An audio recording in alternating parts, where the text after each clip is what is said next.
Good evening to all of you. कैसे हो आप सब? आई होप सब अच्छे होंगे, अच्छे से लॉकडाउन जा भी रहा होगा, लॉकडाउन का पालन भी कर रहे होंगे। सब मैं ऐसी आशा पॉजिटिवली करके चल रहा हूँ, क्योंकि आप सब स्टूडेंट हैं। जितने भी देखने वाले हो तो स्टूडेंट नहीं समझेंगे तो फिर कौन समझेगा?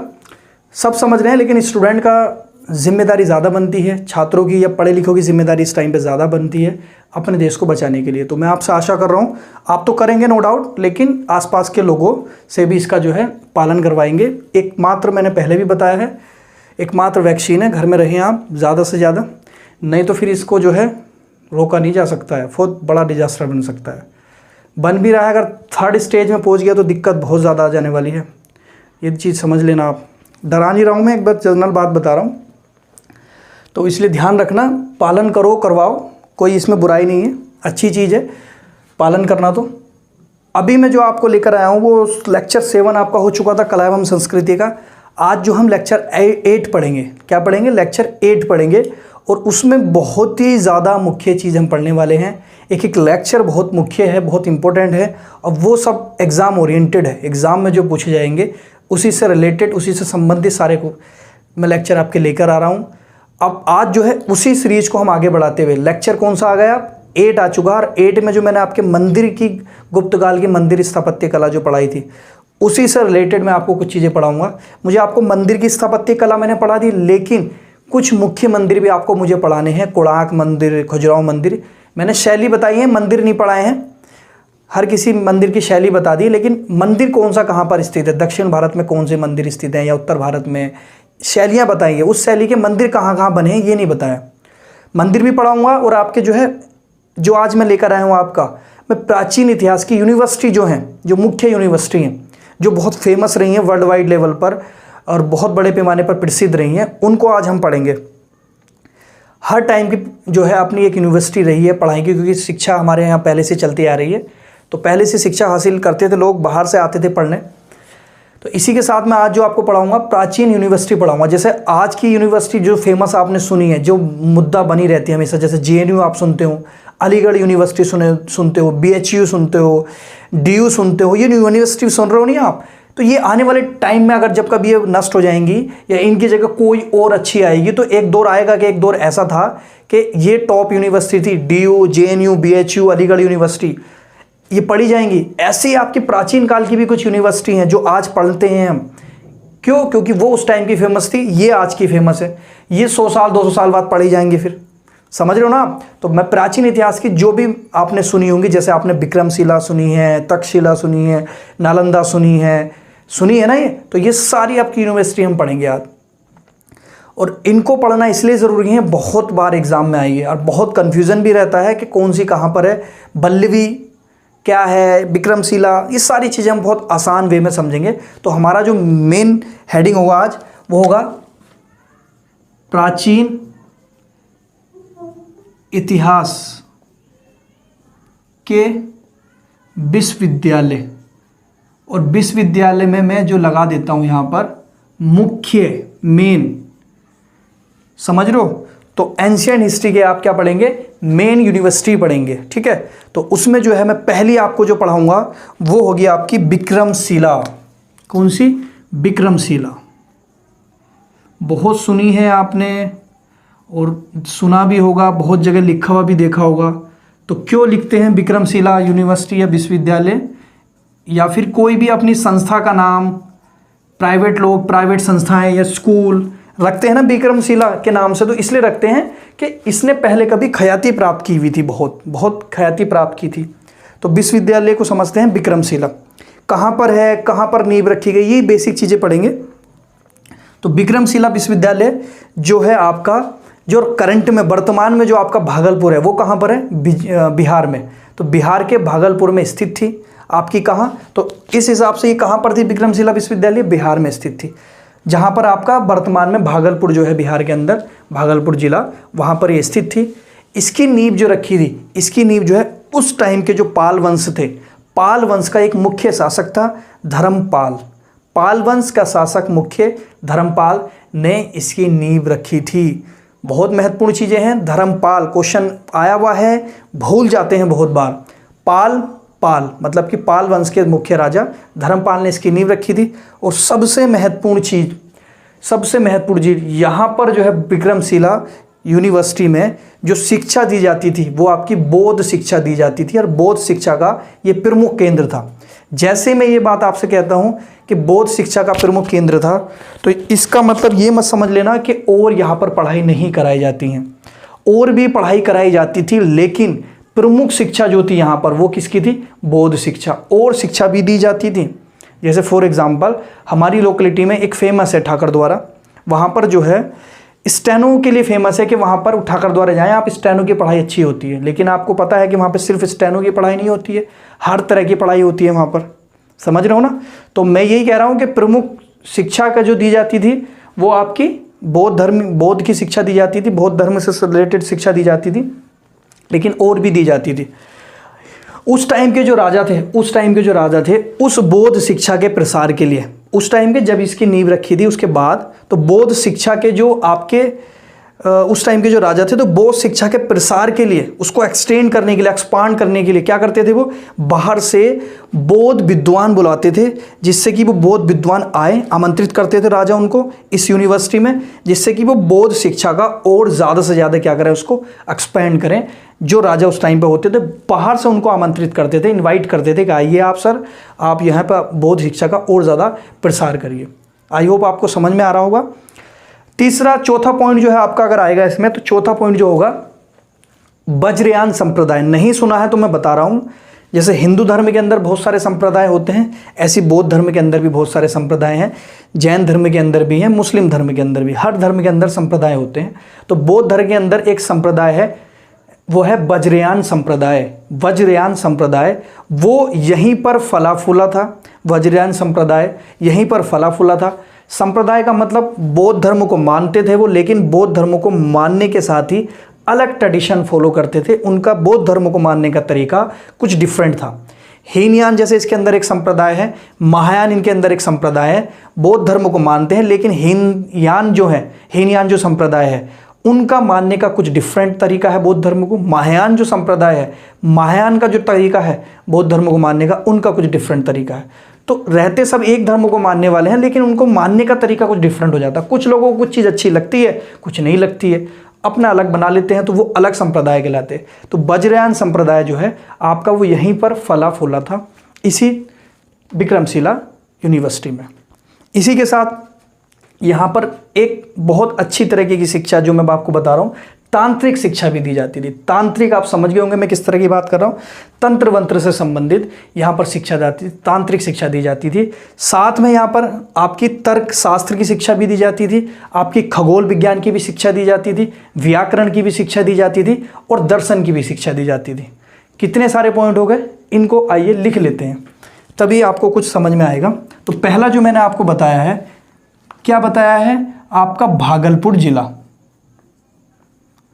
भागलपुर जिला बिहार में। तो इस तरीके से कहां पर स्थित है? बिहार में। आपके जो शासक था वो पाल वंश था, एक उसका एक शासक था धर्मपाल, उसने इसकी नींव रखी थी। ठीक है, किसका प्रमुख केंद्र था? प्रमुख केंद्र किसका था? क्या बोला था मैंने आपको? बौद्ध धर्म की शिक्षा का, बौद्ध धर्म शिक्षा। तो ये मत समझ लाना कि और शिक्षा नहीं दी जाती थी, और भी दी जाती थी, लेकिन मुख्य प्रमुख केंद्र किसके लिए जाना जाता था? बौद्ध धर्म शिक्षा का। इसी में आगे जोड़ देना आप, मैं इधर की तरफ मोड़ रहा हूँ, उधर भी लिख सकते हो आप, ये मत मोड़ देना नोट्स बनाते हुए आप भी इधर को मोड़ दें, होता है ऐसा मुझे पता है, लेकिन आप ध्यान रखना, उधर ही रखना। जो उस टाइम के राजा थे, राजा जो थे वो विद्वान को, कौन से विद्वान? जो बौद्ध धर्म की अच्छी खासी नॉलेज रखते थे। जो राजा थे बौद्ध धर्म के विद्वान को आमंत्रित करते थे, किस लिए? बौद्ध शिक्षा के प्रसार के लिए, बौद्ध शिक्षा के प्रसार के लिए कि आप आइए और बौद्ध शिक्षा के प्रसार दिए। जैसे कि अगर मेरी एकेडमी है तो मैं चाहूँगा कि कोई अगर अच्छी नॉलेज रखता है किसी सब्जेक्ट में, कोई अच्छा पढ़ाता है, या किसी पर्टिकुलर सब्जेक्ट का बहुत अच्छी कमांड है, तो मैं उसको सोचूंगा कि वो आके मेरे स्टूडेंट्स को पढ़ाए और उनसे उनको परिचित कराए, कि जो उसकी नॉलेज है वो उनको भी एक्सपेंड करे, उनको भी दे, उनको भी जो है हस्तांतरित करे। तो वही एक मुद्दा था तो अच्छी नॉलेज जो रखेगा उसकी तो हर कहीं पूछ है, हर कहीं उसकी इज्जत है। तो ये राजा जो है उस टाइम के विद्वान जो होते थे बौद्ध धर्म के, उनको आमंत्रित करते थे विदेशों से भी, और वो बौद्ध शिक्षा के प्रसार के लिए उनको बुलाते थे। अगला पॉइंट जो है जो वज्रयान संप्रदाय, वज्रयान संप्रदाय, वज्रयान संप्रदाय वो यहीं पर फला फूला, ठीक है, वो आप खुद लिख देना। वज्रयान संप्रदाय जो था वो यहीं पर, कौन सी यूनिवर्सिटी में, विक्रमशिला यूनिवर्सिटी में फला फूला। संप्रदाय का मतलब बौद्ध धर्मों को मानने वाले, लेकिन बौद्ध धर्म का मानने का ट्रेडिशन कुछ और डिफरेंट, अलग।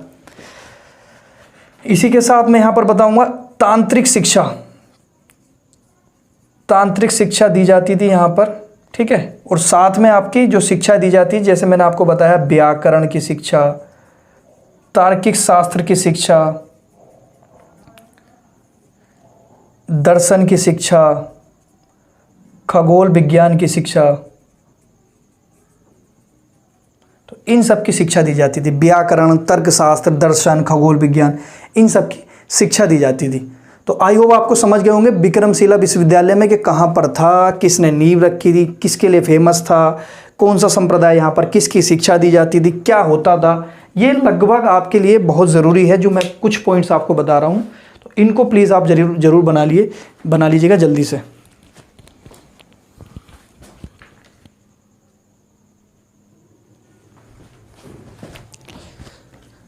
अब जो है हम अगला देखते हैं, विक्रमशिला विश्वविद्यालय के बाद इसी से संबंधित प्राचीन इतिहास की दूसरी यूनिवर्सिटी, ये आपने कर लिया होगा आई थिंक।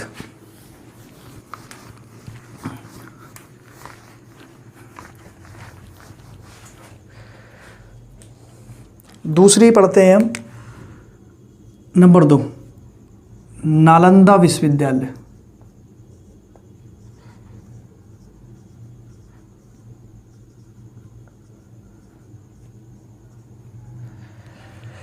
इसको समझते हैं। नालंदा विश्वविद्यालय आपका उस टाइम पर प्राचीन काल में नालंदा विश्वविद्यालय दक्षिण एशिया का सबसे प्रसिद्ध विश्वविद्यालय था, दक्षिण एशिया का।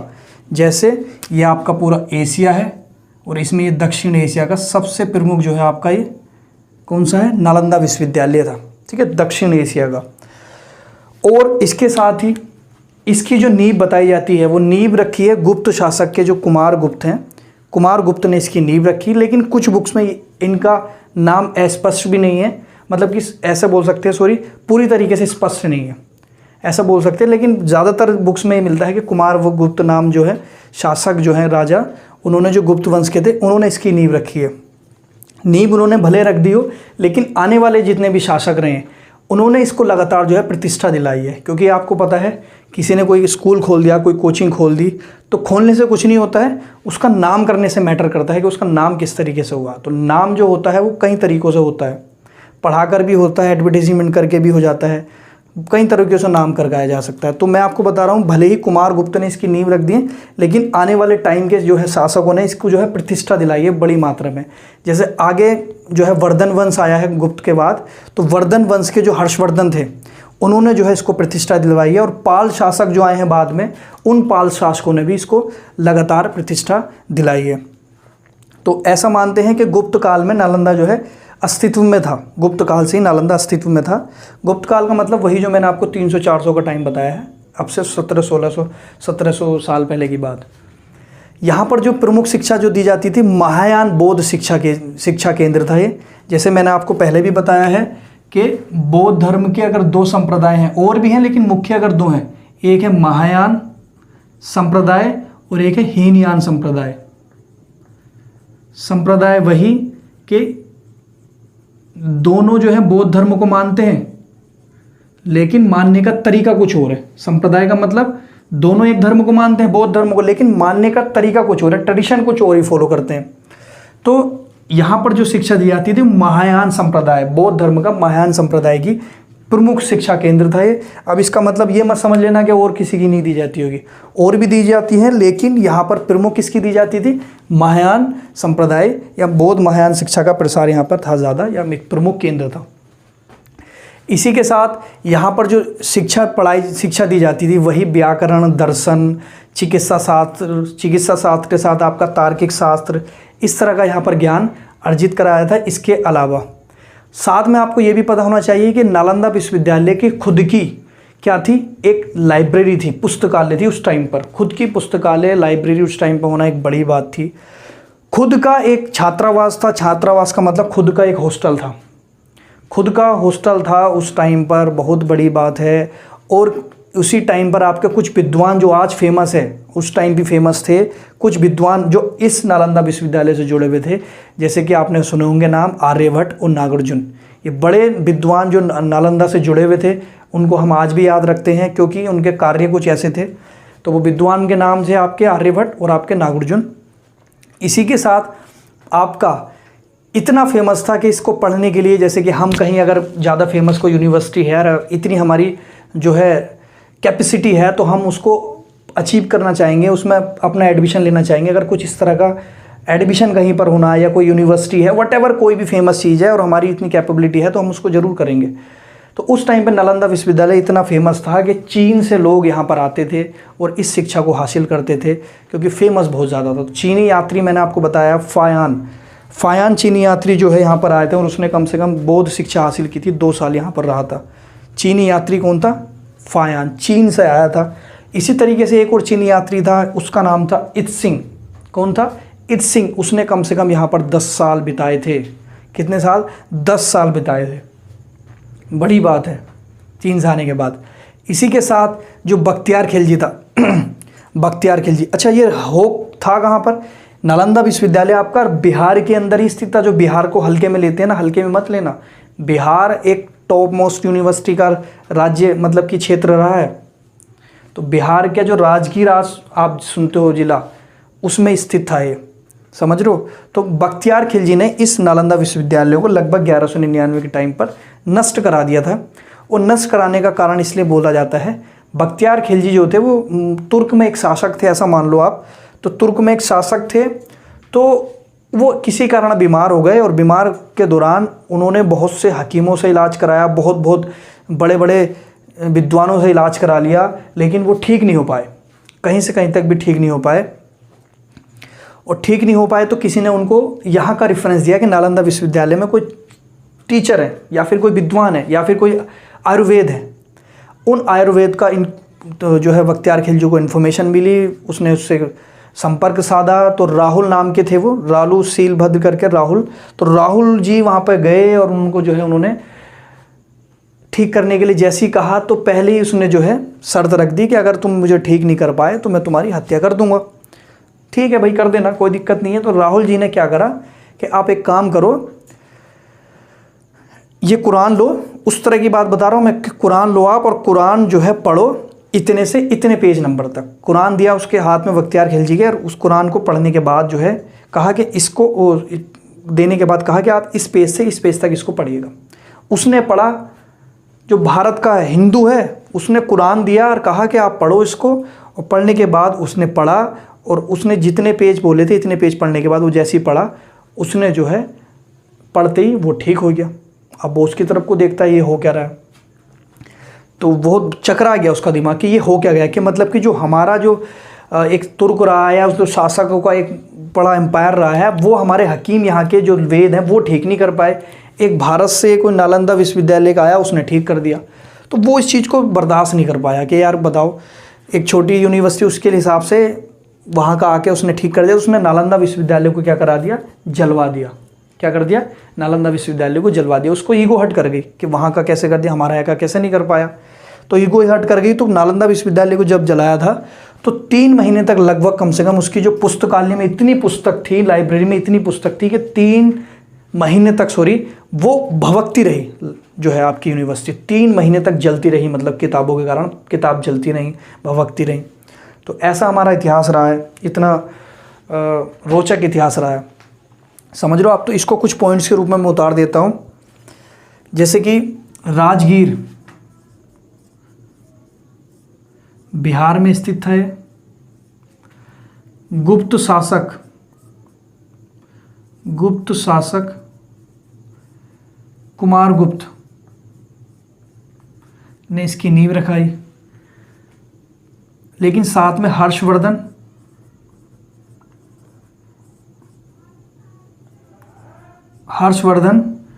एवं पाल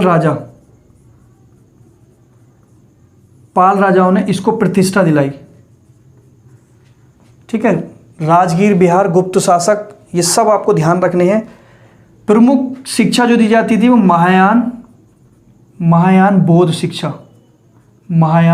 शिक्षा यहाँ पर दी जाती थी, महायान बौद्ध शिक्षा। और शिक्षा किसकी दी जाती थी?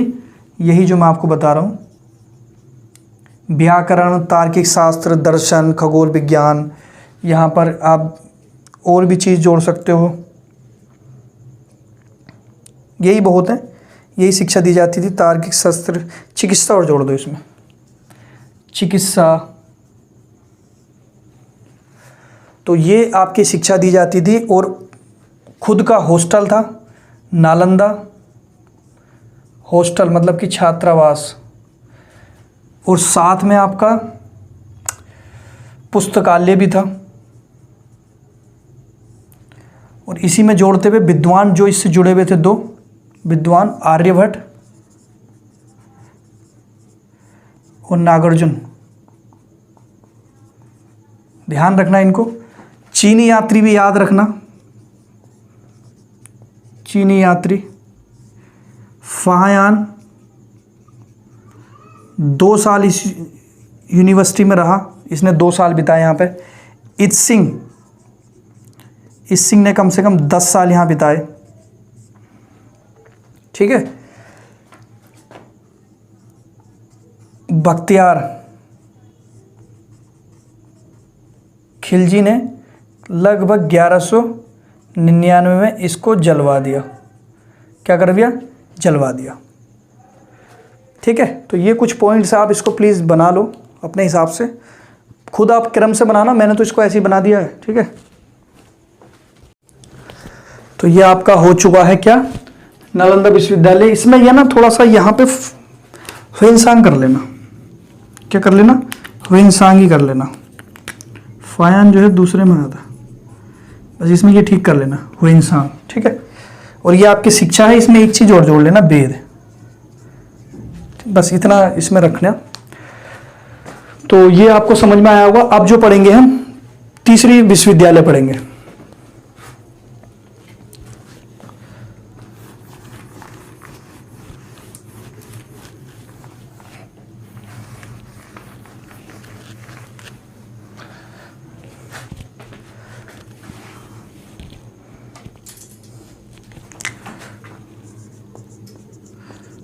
ये तीसरा फेमस विश्वविद्यालय प्राचीन इतिहास का बल्लभी विश्वविद्यालय है। इसको साथ में लिखते हुए चलते हैं, टाइम ज़्यादा नहीं खींचे।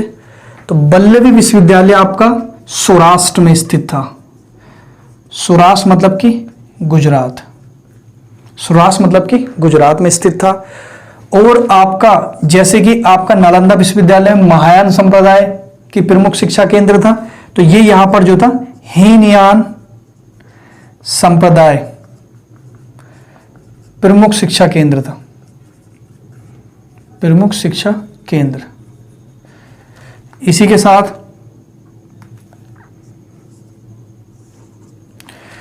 तीसरी शिक्षा या फिर और शिक्षा जो दी जाती थी यहां पर, वो शासन की, प्रशासन की, विधि, कानून मतलब कि दर्शन, इनकी शिक्षा दी जाती थी। किसकी? शासन, प्रशासन, विधि, दर्शन, इन तरह की शिक्षा दी जाती थी।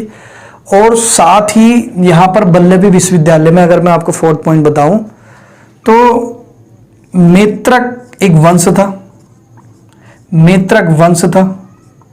उस मेत्रक वंश के शासकों ने, ये कहाँ की बात कर रहा हूं, गुजरात में था ये वंश, मेत्रक वंश। तो गुजरात में एक मेत्रक वंश था, उसके शासकों ने इसको अनुदान के रूप में सहायता दी थी। किस विश्वविद्यालय को? किस विश्वविद्यालय को? आपका मेत्रक वंश के जो शासक रहे हैं उनको अनुदान दिया था, या फिर कुछ सब्सिडी दी थी या पैसा दिया था, जिससे कि वो अपनी वो यूनिवर्सिटी चला सके। ठीक है, कुछ यूनिवर्सिटी चला सके। और इसमें जो है आपका चीनी विद्वान, जो चीनी विद्वान था, चीनी विद्वान ह्वेनसांग, जो अभी बताया था मैंने आपका, हुइनसांग, चीनी विद्वान हुइनसांग ने भ्रमण किया था। भ्रमण का मतलब वहां से निकल के गया था, घूम के गया था उसमें यूनिवर्सिटी में। बाकी और इसमें कोई खास बात नहीं है, बल्ली विश्वविद्यालय ने। ये इतनी चीजें याद रखो आप, ठीक है। इसको बनाओ जल्दी।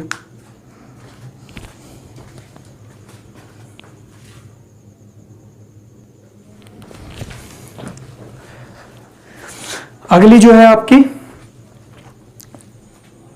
और भी ज्यादा इंपॉर्टेंट है, और भी ज्यादा महत्वपूर्ण है, ठीक है। तो उसको समझेंगे अब हम।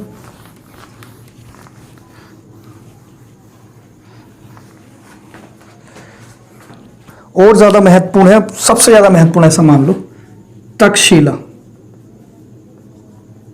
विक्रमशिला सुनी थी, तक्षशिला आ गई है, अलग है, इसमें डिफरेंस है। तक्षशिला एक विक्रमशिला, तो विक्रमशिला और तक्षशिला दोनों अलग है। अब इसके बारे में कुछ जान लेते हैं। ये पाकिस्तान में स्थित है। पाकिस्तान कहां? पाकिस्तान में स्थित है, या पाकिस्तान में स्थित थी। सबसे खास बात इसमें क्या है, ये 5वीं बीसी की बात है। 5वीं बीसी, 5वीं बीसी का मतलब है लगभग 2500 साल पुरानी, और सबसे पुरानी इस हिसाब से ये यूनिवर्सिटी हो जाती है। 5वीं बीसी की बात चल रही है, ठीक है।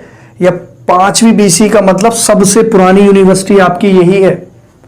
और यहां की एक खास बात है, पाकिस्तान में स्थित है। खास बात यह है कि जो आपने चाणक्य नाम सुना है मौर्य काल में, मौर्य काल अगर पढ़ा होगा तो मौर्य काल में चाणक्य नाम है बहुत फेमस, इसी को कौटिल्य बोलते हैं। उसकी एक पुस्तक थी बहुत ज्यादा फेमस जिसका नाम था अर्थशास्त्र। तो कौटिल्य ने, चाणक्य ने जो अपनी पुस्तक अर्थशास्त्र को लिखा है वो इसी तक्षशिला यूनिवर्सिटी में बैठकर लिखा है। कहां लिखा है? इसी तक्षशिला यूनिवर्सिटी में बैठकर लिखा है। भले ही अर्थशास्त्र इसका नाम है, लेकिन इसमें आर्थिक गतिविधियों की कोई बात नहीं है। इसमें जो है राजनीति से संबंधित जो है पुस्तक है, राजनीति, पॉलिटिक्स से संबंधित ये बुक है। अर्थशास्त्र का मतलब ये मत समझना कि अर्थ से आर्थिक गतिविधियों की बातें होंगी इसमें। तो चाणक्य या कौटिल्य की जो अर्थशास्त्र है वो यहीं पर लिखी गई थी। और इसकी अच्छी तीसरी बात यहां पर है, यहां पर बौद्ध एवं हिंदू दोनों शिक्षाएं दी जाती थी। बौद्ध एवं हिंदू दोनों शिक्षाएं दी जाती थी। कौन सी? बौद्ध एवं हिंदू दोनों शिक्षाएं दी जाती थी। इसी के साथ यहां पर और भी शिक्षाएं दी जाती थी, जैसे आपकी विधि, राजनीति विज्ञान और सैन्य, इस तरह की शिक्षा दी जाती थी। कौन कौन सी? विधि, राजनीति विज्ञान और सैन्य, इस तरह की शिक्षा दी जाती थी। ये महत्वपूर्ण है, ध्यान रखना। बौद्ध एवं हिंदू दोनों शिक्षाएं दी जाती थी। पांचवा, 405 एडी की बात चल रही है, ये बीसी की है। 405 एडी में फायान आया था यहां पर। फायान, फायान चीनी यात्री फायान, जो मैंने आपको पहले लिखवाया था, यहां पर लिखना है उसको। 405 एडी में, 405 एडी में फायान आया था आपका। कहां पर? तक्षशिला विश्वविद्यालय में। और इससे जो जुड़े हुए हैं, इससे जो जुड़े हैं वो आपका जो विद्वान जुड़े हैं, जीवक, चरक, जीवक, चरक, जीवक, चरक, चाणक्य, प्रसन्नजीत, ये महत्वपूर्ण विद्वान जो उस टाइम के थे, ये इस विश्वविद्यालय से जुड़े थे, तक्षशिला विश्वविद्यालय से जुड़े थे। जीवक, चरक, चाणक्य, प्रसन्नजीत जैसे विद्वान इससे जुड़े थे। तो इसको जल्दी बना लीजिए आप। सबसे पुरानी हो गई है, सबसे पुरानी यूनिवर्सिटी भारत की।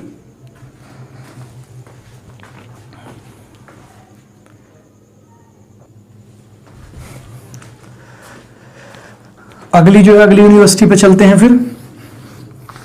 ये बहुत महत्वपूर्ण है, सारी की सारी जो मैंने अभी तक पढ़ाई हैं ये भी पढ़ लो। यहाँ पे नहीं पढ़ी होंगी, नहीं सुनी होंगी, लेकिन आज सुन लो जो महत्वपूर्ण है, मैं आपको बता रहा हूं। तो आपकी अगली है अदंतपुरी विश्वविद्यालय। कौन सी पुरी? अदंतपुरी विश्वविद्यालय। तो ये भी महत्वपूर्ण है आपकी, जो कम दिखती है वो सबसे ज्यादा महत्वपूर्ण निकल कर आती है एग्जाम में। तभी एग्जाम लगता है कि तुमने कभी सुनी नहीं, वहां से आपका थोड़ा सा टफ लगता है एग्जाम।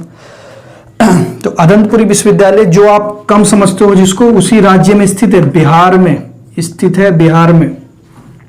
फिर मैं कहूँगा हल्के में मत लिया करो किसी भी इसको। तो बिहार में स्थित थी। दूसरा, पाल वंश के राजा थे आपके गोपाल प्रथम। पाल वंश के राजा थे गोपाल प्रथम। उन्होंने अपनी देखरेख में, अपने संरक्षण में इसको बनवाया था। किसको? अदंतपुरी विश्वविद्यालय को, गोपाल प्रथम, पाल वंश के। ठीक है। और इसमें जो था महायान,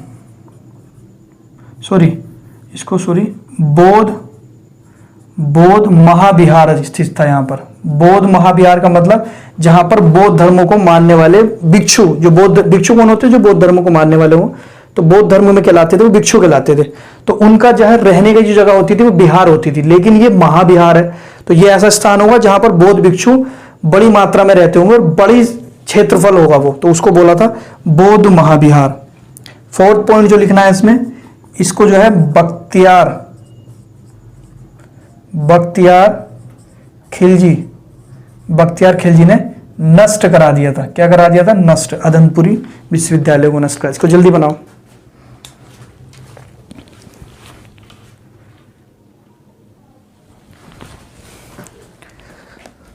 अगला जो विश्वविद्यालय पढ़ेंगे हम वो होगा और भी इंपोर्टेंट, हालांकि है इंपोर्टेंट सभी है जो मैं पढ़ा रहा हूं।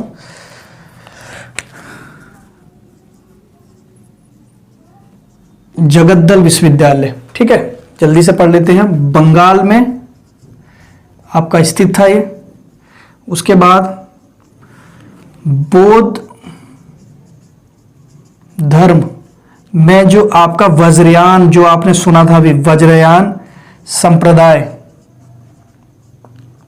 प्रमुख शिक्षा केंद्र था। प्रमुख शिक्षा केंद्र आपसे पूछा जाएगा, वज्रयान संप्रदाय का प्रमुख शिक्षा केंद्र प्राचीन इतिहास में कौन सा विश्वविद्यालय था? तो जगद्दल विश्वविद्यालय, जो विक्रमशिला यूनिवर्सिटी में टाइम पर जो है आपका ये फला फूला था।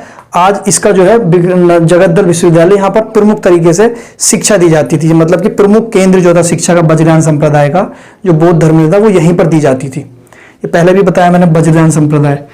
इसी तरीके से तीसरा संप्रदाय जो आएगा वज्रयान, तो यहाँ पर इसकी शिक्षा दी जाती थी। हीनयान भी बता दिया कहाँ पर दी जाती थी, महायान भी, वज्रयान संप्रदाय की शिक्षा यहाँ दी जाती थी। तीसरा, जब आपके नालंदा और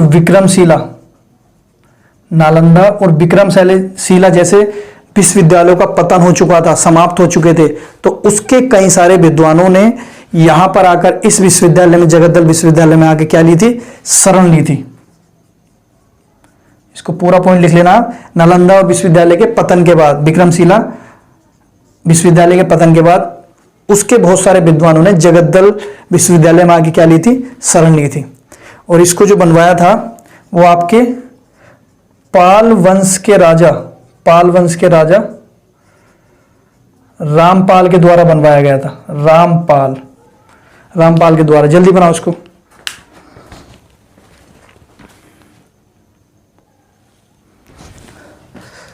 अगला जो है और इंपोर्टेंट पढ़ते हैं।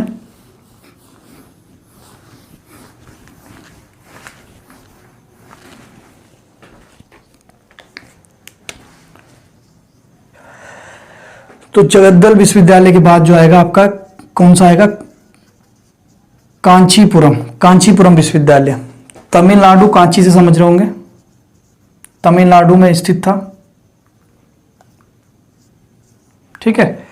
और इसका सेकंड पॉइंट जो आएगा यहां पर जो अच्छा है, हिंदू, बौद्ध और जैन तीनों धर्मों की शिक्षा दी जाती थी। तीनों धर्म की शिक्षा यहां पर दी जाती थी। हिंदू, बौद्ध, जैन तीनों धर्म की शिक्षा दी जाती थी। और पल्लवों शासकों के द्वारा इस कांचीपुरम विश्वविद्यालय की नींव रखी गई। जल्दी छापो।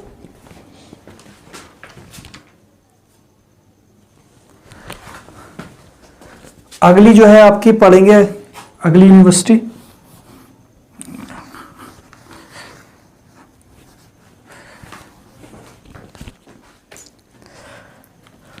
मान्यखेत विश्वविद्यालय। ये आपकी कहाँ पर थी? मान्यखेड़। तो ये थी आपके माल्यखेड़। ये आपका कर्नाटक में, इसको ध्यान रख लो, ये कुछ और भी नाम मिलते हैं कई जगह, लेकिन कर्नाटक आप मोटा मोटा याद रखना। तो मान्यखेड़ जो थी आपकी माल्यखेड़ में, कर्नाटक में स्थित थी। और सबसे अच्छी बात क्या थी इसकी? हिंदू, बौद्ध, जैन तीनों धर्म के विद्वान है आपके यहाँ पर। तीनों धर्म के विद्वान यहाँ पर क्या करते थे? इस यूनिवर्सिटी में अध्ययन करते थे। विद्वान जो है अध्ययन करते थे, विद्वान, हिंदू, बौद्ध, जैन तीनों धर्म के विद्वान। और इसका जो है अगला पॉइंट जो आएगा, जो महत्वपूर्ण है और भी, कि आपका राष्ट्रकूट के जो शासक थे दक्षिण भारत में, राष्ट्रकूट वंश रहा है दक्षिण भारत में, ध्यान रखना ये यहां पर। तो राष्ट्रकूट वंश के जो शासक रहे हैं, इन्होंने इस विश्वविद्यालय को क्या कराई है? ख्याति प्राप्त कराई है। क्या प्राप्त कराई है? ख्याति, मतलब प्रसिद्ध किया है। जल्दी बनाइए।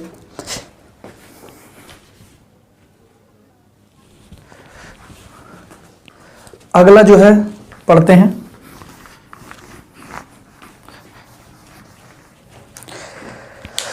अगला है आपका शारदा पीठ। शारदा, बड़ा सा है, शारदा पीठ, ठीक है।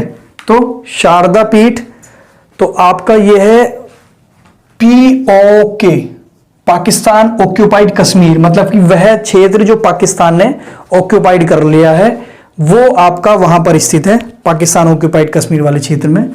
ये जो आपका संस्कृत विद्वान के लिए महत्वपूर्ण था, जो संस्कृत के विद्वान बनना चाहते थे या संस्कृत विद्वान के लिए महत्वपूर्ण था। और तीसरी बात इसकी जो सबसे महत्वपूर्ण है कि यहां पर बहुत बहुत जरा आचार्य, ऋषि मुनि ने अपने जो फेमस आप सुनते हैं बहुत सारे, यहां पर बहुत से ग्रंथों की रचना हुई है। ग्रंथों की रचना हुई है इस शारदा पीठ में। और आपने सुना होगा यहीं पर आपका शारदा मंदिर भी स्थित है। शारदा मंदिर भी स्थित है। जल्दी करिए।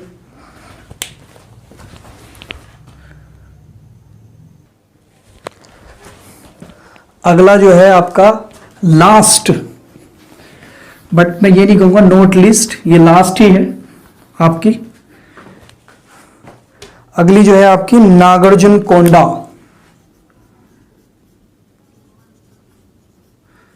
लो भाई, नागार्जुन कोंडा, इसके अंदर फंसा देना इसको। नागार्जुन कोंडा विश्वविद्यालय आपका आंध्र प्रदेश, सुना है ना, दक्षिण भारत में एक राज्य है आंध्र प्रदेश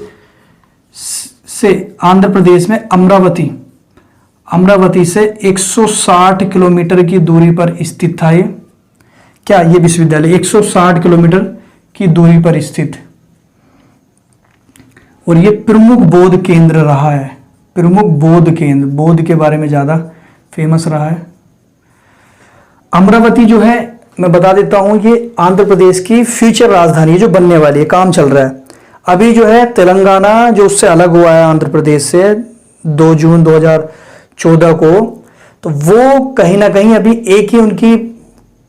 एक ही आपकी राजधानी है उन दोनों की, चाहे वो आंध्र प्रदेश हो चाहे वो तेलंगाना की, दोनों की कॉमन राजधानी है हैदराबाद। लेकिन आंध्र प्रदेश वालों ने ऐसा प्रस्ताव पारित किया है कि उनकी फ्यूचर में होने वाली राजधानी कौन सी होगी? अमरावती होगी। तो उसी अमरावती से आंध्र प्रदेश के अंदर जो है 160 किलोमीटर की दूरी पर यह विश्वविद्यालय जो प्रमुख बौद्ध केंद्र है। यहाँ की एक खास बात यह है कि यहाँ पर उच्च शिक्षा प्राप्त करने के लिए श्रीलंका और चीन से बहुत से विद्वान आए थे। उच्च शिक्षा और ज़्यादा अच्छी हाई लेवल की शिक्षा एजुकेशन पाने के लिए आपके श्रीलंका और चीन से विद्वान आए थे।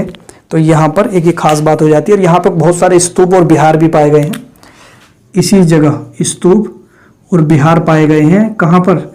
नागार्जुन कोंडा विश्वविद्यालय के आसपास बहुत से बिहार और स्तूप पाए गए। क्यों पाए गए होंगे? क्योंकि प्रमुख बौद्ध केंद्र रहा है, और बौद्धों में तो आपको पता है स्तूप फेमस रहे हैं, और आपका बिहार भी। चलिए हम आज के लिए इतना ही रखते हैं। Thank you so much. आपको अगर वीडियो अच्छी लग रही है तो लास्ट में मैं यही कहूँगा कि आप चैनल को प्लीज़ से प्लीज़ आपसे हाथ जोड़ के मैं बोल रहा हूँ कि आप इसको सब्सक्राइब ज़रूर कर दीजिएगा। थोड़ी बहुत अगर मेहनत लगती हो तो, नहीं लग रही है तो बिल्कुल स्क्रॉल करके ऊपर बढ़ जाएगा, नो प्रॉब्लम। बट लगती है तो प्लीज़ कर दीजिएगा। आप देख लिए पूरी वीडियो, कर दीजिए ना प्लीज़। तो इसलिए आज ही हम इतना ही रखते हैं। अगली वीडियो हम जल्द ही कल लेकर आएंगे। कल इकोनॉमिक्स की मैं वीडियो लेकर आऊँगा आपकी, जो नेशनल इनकम के बारे में होगी, राष्ट्रीय आय, जीडीपी, एनएनपी, इस तरह की मुद्दे मैं आपको पढ़ाऊंगा बहुत हल्के अंदाज में, बिल्कुल डोमेस्टिक टाइप से, घरेलू टाइप से पढ़ाने की कोशिश करूंगा। आज के लिए इतना ही रखते हैं। Thank you so much.